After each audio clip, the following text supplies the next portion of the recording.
Some cities are dangerous. These cities are something else entirely. This is not a ranking by total murders. It is a ranking by homicide rate per 100,000 people, which makes it a much better way to compare cities globally. And right now, the current list is dominated by Latin America and the Caribbean.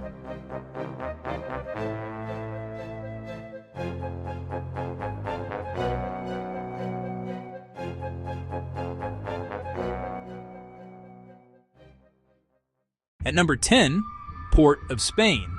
It is a relatively small capital, but that is exactly why the ranking is so striking. When a smaller city lands this high, it tells you the violence problem is not just visible, it is concentrated. Port of Spain still carries the image of a colorful Caribbean capital, but the homicide picture is far darker than most tourists would ever expect from a place in this region. At number 9, Zamora. Zamora is one of several Mexican cities in this top 10, and that alone says something about the wider violence crisis. It is not one of Mexico's most internationally famous destinations, but it represents something more systemic, organized criminal violence reaching deep into ordinary urban life. That is part of what makes this ranking feel so heavy. At number 8, Celaya. Celaya is an industrial city, not a fantasy destination, but it has become one of the clearest examples of how cartel violence can push a city into the global top tier of lethal urban insecurity. What makes places like this so disturbing is not just the numbers. It is that normal movement, business, and daily life become shaped by fear. At number 7, Machala. Machala shows how much Ecuador's security situation has changed in recent years. It is a major commercial city, but one now caught in a broader national deterioration linked to organized crime and trafficking routes. The reason it lands this high is not random instability. It is part of a wider shift in criminal violence across Ecuador. At number 6, Ciudad Obregón. This is another city that keeps returning near the top of violence rankings, which matters. When a city appears repeatedly, it suggests something deeper than a temporary spike. Ciudad Obregón has become one of the clearest examples of sustained lethal violence, where insecurity is not episodic. It becomes structural. If you like travel content that shows the real picture, subscribe to CHA87 Travel Guide. At number 5, Tijuana. Tijuana is one of the most internationally recognizable names on this list, partly because of its border position and its size. What makes it so grim is that it combines major urban scale with extremely high lethal violence. This is not just a troubled city.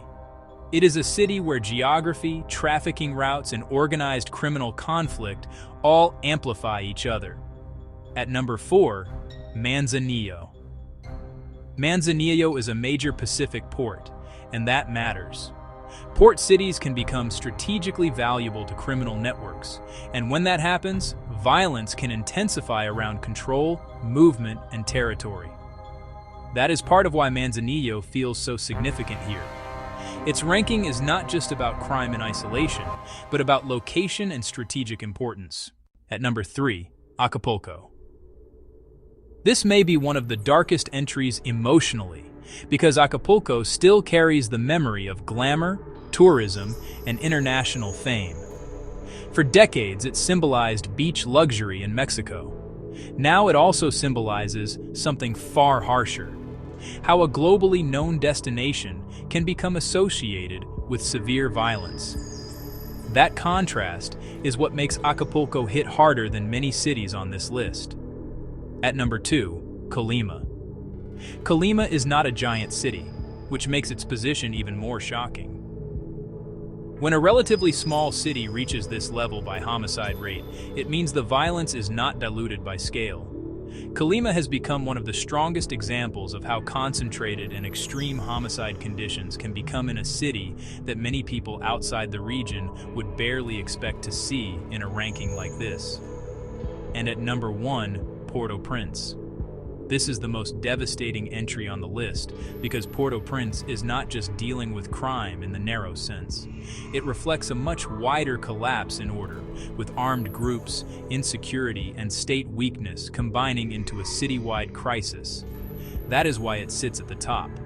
not just because the homicide rate is the highest, but because the broader reality around that violence is so severe. These cities are not just dangerous on paper. They show what happens when violence becomes powerful enough to define how a city functions. So which one surprised you the most?